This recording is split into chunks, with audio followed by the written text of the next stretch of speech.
কিছু বলবে মা গন্ধবতী? হে মহামুনি কাশ্যপ, আমি এতকাল ধরে আমার পিতামাতার মৃত্যুর কারণের কথা চিন্তা করছি। আমার মনে প্রতিশোধের ইচ্ছা জাগ্রত হয়েছে। আপনি অনুমতি দিলে আমি প্রতিশোধ কল্পে মহামায়ার কঠোর তপস্যা করব। পুত্রী, আমি তোমাকে বাধা দেব না। দেবীকে তুষ্ট করে পিতামাতার মৃত্যুর প্রতিশোধ নাও।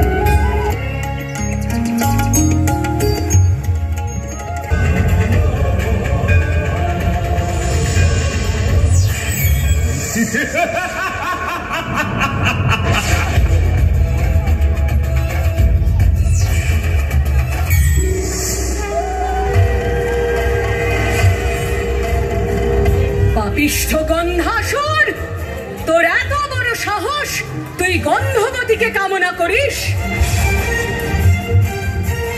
ও আমারই ছায়া, আমারই মায়া, আমারই সৌরভে সুরভিত। ও এ মহাপাপের শাস্তি স্বরূপ তুই এখনই বিনষ্ট হবি আমার হাতে।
দেবী গন্ধেশ্বরী পূজিতা হন মূলত গন্ধবণিক সম্প্রদায়ের মধ্যে।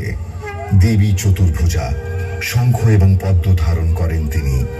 সিংহরূপা এই দেবী সব রকম বিপদ থেকে রক্ষা করেন।